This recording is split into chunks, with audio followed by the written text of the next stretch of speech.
Bonjour et bienvenue à toi dans cette vidéo. Aujourd'hui nous allons calculer cette intégrale-là, intégrale de 0 à 1 de exponentielle de x moins exponentielle de moins x sur exponentielle de x plus exponentielle de moins x dx. En gros, c'est intégré sur le segment 0 à 1, quelle fonction?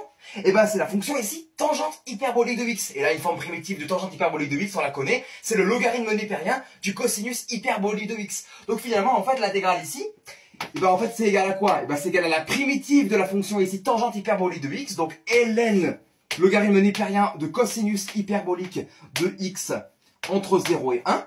On applique la formule de primitive de l'intégrale et ça nous donne le logarithme népérien du cosinus hyperbolique de 1 moins le logarithme népérien du cosinus hyperbolique de 0. Or, le cosinus hyperbolique de x, je te le rappelle, le cosinus hyperbolique de x, il est égal à exponentielle de x plus exponentielle de moins x, le tout divisé par 2. Donc si tu cherches à calculer cosinus hyperbolique de 0, tu remplaces ton x par 0, ça te fait 1 plus 1 sur 2, ce qui nous fait 1, et le logarithme népérien de 1, ça fait 0. Donc ça finalement, ça fait 0, et donc l'intégrale qu'il y a ici, elle est égale à ln de cosinus hyperbolique de 1. Tu vois, ça c'est la valeur de cette intégrale-là. Mais ici, manipuler des fonctions hyperboliques, c'est des notions qu'on voit dans le supérieur en post-bac. Mais un terminal, il peut calculer l'intégrale. Ça peut être ici une intégrale posée au bac, tu vois. Bon là, c'est vraiment de données, quoi, c'est posé au bac. Parce qu'en fait, c'est pas très compliqué. Parce que regarde bien ici. Tu vois, le numérateur et le dénominateur de cette fraction, c'est quasiment le même, tu vois. Sauf que ça, on a un moins ici à la place d'un plus. Mais regarde, en fait, si tu dérives la quantité qui est juste en bas, en fait, c'est la dérivée d'une somme. Donc la dérivée de exponentielle de x, c'est elle-même. Et la dérivée de exponentielle de moins x, c'est moins exponentielle de moins x. Ah ouais? Donc qu'est-ce que ça veut dire? Ça veut dire que ce qu'il y a au numérateur, c'est la dérivée de ce qu'il y a au dénominateur. Donc finalement, on est en mode quoi ici? Eh bien, on est en mode... Et ici, on est en mode u' sur u, tu vois, avec u de x qui est égal à exponentielle x plus exponentielle de moins x. Et en fait, une forme primitive de ça, c'est quoi? C'est le logarithme népérien de la valeur absolue de u, en fait. Parce qu'attention, tout ce qui rentre dans le logarithme népérien, c'est toujours strictement positif. Donc là, finalement, l'intégrale ici, il vaut quoi pour un niveau de classe de terminale? Alors, je te disais ici, l'intégrale, il sera égal à quoi pour un élève de terminale? Bien évidemment, ça sera à la fin la même valeur, tu vois. C'est juste ici que le chemin est un petit peu différent pour y arriver, tu vois. Mais à la fin, tu vas voir que c'est exactement la même chose et qu'on va faire le lien avec le cosinus hyperbolique, ce que je vais te montrer à la fin de la vidéo ici.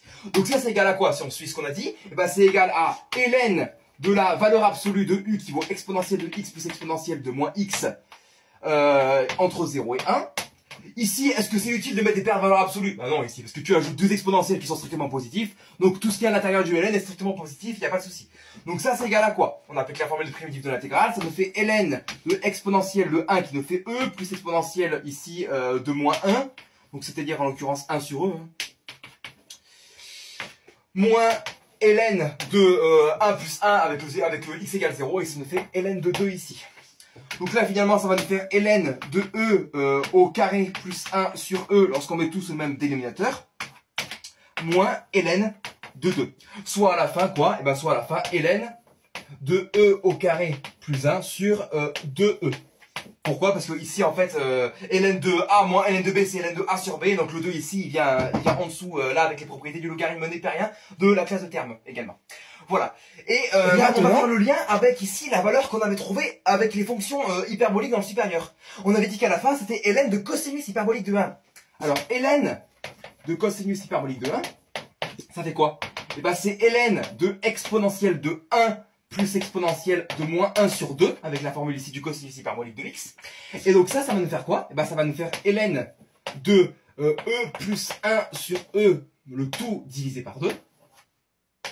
Et donc ça nous fait ln, tout simplement ici, de e carré plus 1 sur e au numérateur. On divise par 2, donc ça va nous faire ln de e au carré plus 1 sur 2e. Et regarde bien, on retrouve exactement la même chose. Donc tu vois, c'est juste pour te montrer ici qu'avec les fonctions hyperboliques qu'on voit après, qu'on voit pas dans l'essai mais en post-bac, ça va ici clairement plus vite lorsque tu reconnais ici les fonctions hyperboliques. Voilà. Donc sinon ici, voilà, c'est exactement, la même valeur à la fin, tu vois. C'est juste ici que le cheminement n'était pas tout à fait le même en terminale et dans le sup.